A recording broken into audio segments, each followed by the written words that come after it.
Our spiritual meditation for today, the verse comes from Jeremiah 1 and 5.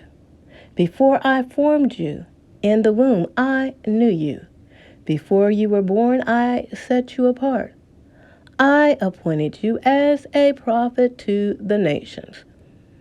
No, do I think everybody is supposed to be a prophet? No, not necessarily.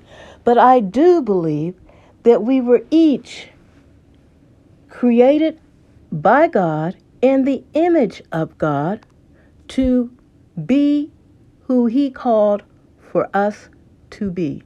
A lot of times, what happens is we put ourselves on the back burner and end up a carbon copy of someone else.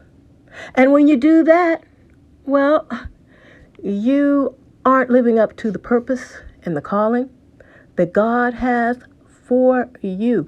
You are called to be uniquely who you are.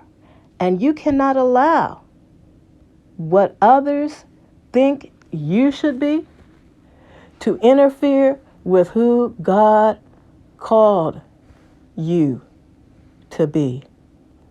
I remember years ago when I first went into the ministry, I was told to go and talk to a woman of God in my denomination who would instruct me on how a female in the ministry should conduct themselves and how they should dress and how their hair should be done and earrings and all of those kind of things.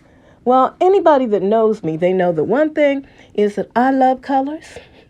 I love braids and all different kinds of hair and all different colors of hair. And I love earrings.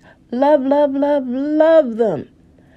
And so when I had this talk with this mighty woman of God, yes, I was kind of disappointed because everything that I was, she was telling me that I needed to change that. I needed to wear only dark colored suits. I needed to have my hair in a conservative style and button earrings and so on and so forth. And I did that for a while. Well, for a little while, not a long while, because what happened was God spoke to me. And He said, I already have this preacher. I don't need you to be a carbon copy of who she is. What I need is for you to be you. Because you see, the people that I'm going to have you ministering to will not be receptive to receiving anything that you have to say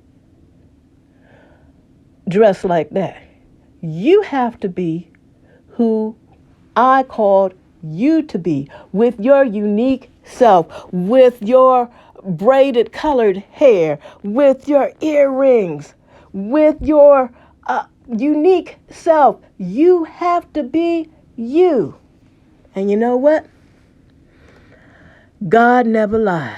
He told the truth, because the people that God sent me to were people that might have been out there on the street, that might have dibbled and dabbled in drugs, young people, teens, that hadn't ever been inside of a church.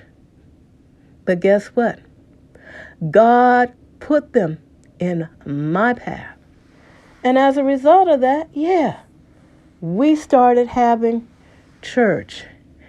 And God let me know that, hey, I never would have been able to reach these young women had I continued to wear those dark suits and button earrings and just conservative hairstyle.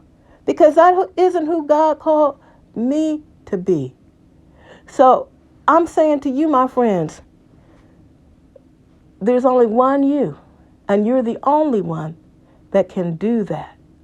So don't try to imitate anybody else. Don't allow anyone else to put you into a box that they feel like you fit in. You are fearfully and wonderfully made. Walk in it. And this is Be Positive, wishing you and yours a Be Positive day and week.